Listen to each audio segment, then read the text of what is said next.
Hello, my friends, and welcome to your weekly energies for the week of the 18th through the 22nd of November. I hope that you're doing well. My name is Patricia Raraz. If you're new here, I'm an astrologer and a tarot reader, and I bring these messages weekly from Spirit and also cover the astrology. So, let's start with that. The stars, what's happening? We just came right through this energy of the full moon in Taurus. Now the moon has already moved into Gemini, and we are still going to be feeling the effects of this moon. It was a very shocking, surprising moon. It had a conjunction with the planet Uranus, which brings this revolution and it brings change where it's needed, not maybe where we're actually like ready to receive it. We have the themes on this week, and we have that the energy is gaining momentum. We have this energy of Mercury now stationing, getting ready for its retrograde, and it's already in the same degree as it's going to be taking off in its retrogrades. You're already going to be feeling the effects of Mercury being in retrograde. These feelings come up from the past. You may be nostalgic. You may feel a little bit confused.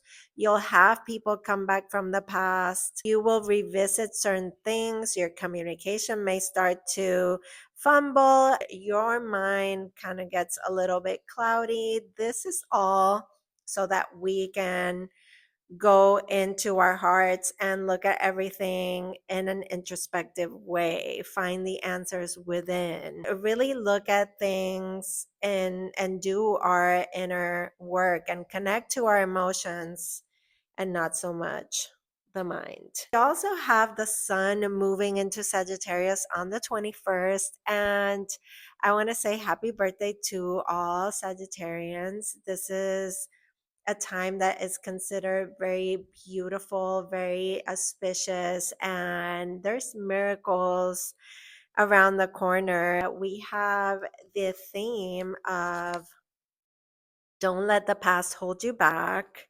And also, we have the theme of look at the higher perspective. And this is definitely very much Sagittarius, as you can see, as a Sagittarius card, which allows us to look at the bigger picture, okay, to look at the grander scope of things and not allow old circumstances or things that we have already experienced keep us in a holding pattern. That's why Mercury in retrograde is really useful for us. People fear it, but it's really a time that even though you may have miscommunication and things may be a little fuzzy, it really gives you the opportunity to find some sort of clarity with your emotions. Now, as we move into the tarot cards, the overall energy for the week is the Queen of Cups. And this is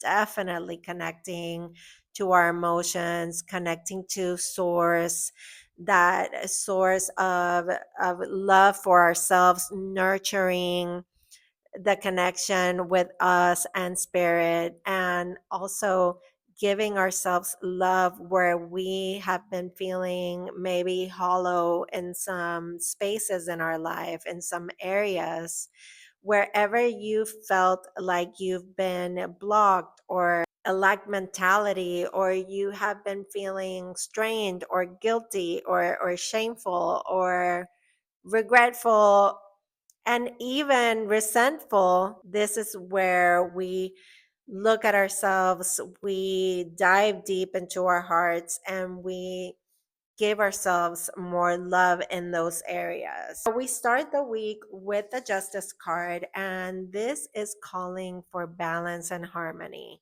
It's a very auspicious card to get at the beginning of a reading because it's a major arcana and it's really signaling a time of karmic culmination. Cycles of a karmic imbalance are coming to a place of balance and harmony. finding ways to really harmonize your life as well, create a balance between your home life, your career life, your love life, your family, the time that you give, the give and the take, and whatever you are giving, this is what you will be receiving. It's a time of karmic reward as well. We have the 10 of Swords. So this is bringing an end. This is an ending of a chapter that has been very difficult to deal with. It can bring these situations from the past that have been very hurtful to the surface. And it's really a time to look at how far we have come, how we allow ourselves to overcome certain situations in our lives and challenges. And with the Nine of Pentacles, it is showing that exact feeling. It's the energy of resilience, of making it through, of knowing that everything is going to be all right, that we have a certain stability and safety in our lives that we create from the inside out. This also is very, very much the energy of the full moon in Taurus, bringing that attention to the self worth and value and to our sense of safety. And, Uranus gives us that shakeup, which makes us feel like, okay, nothing is under our control. There's very little under our control, but this gives us a sense that we can overcome anything and that we are not alone in this, even though there is a really great sense of freedom and independence that comes with this card. Now, with that, we have the Three of Swords right after. And this is very painful situations to accept. This has been sadness and loss and the feeling of frustration. Something has been heartbreaking.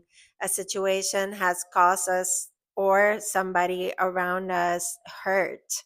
And right after that, we have the Two of Swords. So, really, it's this energy of what the heart doesn't see, the heart doesn't feel. But there is a choice that comes with this. And it's a choice that you might be running away from or turning a blind eye to.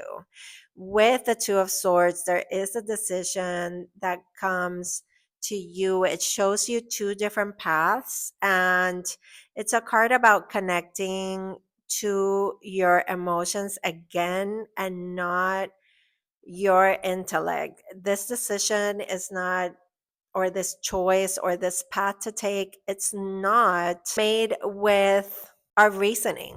This is about really feeling it and not allowing ourselves to stay in situations that are causing this level of frustration, sadness, regret, hurt, you name it. A time to really introspect, look at what's being placed in front of us. Where does the choice need to be made? Where do we need to leave something behind? And really see the path that is leading forward, that leaving the past behind and not allowing it to dictate our future, and looking at the bigger picture, how things that have happened from the beginning of the year don't hold power onto us anymore. November 19th, we have Pluto, a planet that does a round of 20 years in each sign. It's finally moving out from Capricorn into the sign of Aquarius. This is not something that is going to be felt immediate. The planet Pluto is a planet of transformation, and it's a transpersonal planet which touches us all. And Aquarius is the sign of innovation. It's the sign that rules the collective fiber. So we are all going to feel this, but it's not something that happens tomorrow. It is something that will be felt because the planet will be transiting in the sign of Aquarius until 2044. So It's a big week of shifts of energy. We have the sun moving into Sagittarius from the watery sign of Scorpio. We have been doing all this deep diving and deep emotional work and healing and looking at our shadow, dealing with that as well, managing our deepest, darkest parts. Now, the last card for this reading is the Two of Pentacles. So, this wants you to look at the pros and cons in a situation, but also it wants you to look at how you are dividing your time. Again, the need for balance in life and harmony, seeing what you're giving energy to and how much you're juggling. You can really use this energy to put yourself in a very strong footing, but you have to really take a honest look at what it is that you're doing, how you're using your time, what are you giving your energy to, and if you are continuing to put on a show for someone, or you are honestly and authentically doing things for your security and not just for your survival, your safety, your long-term security. These are cards that are really wanting you to look at everything that is going on right now in the present and be really rooted in the moment, but also so that you work things out and navigate this energy so that you have really strong foundations for what's to come and that you have something really wonderful to look forward to. So I hope that this reading serves you all. Let me know in the comments below. Follow, like, all the things. You know that I send you, as always, fearless light and love. Take good care and enjoy your week. I will see you on the next one.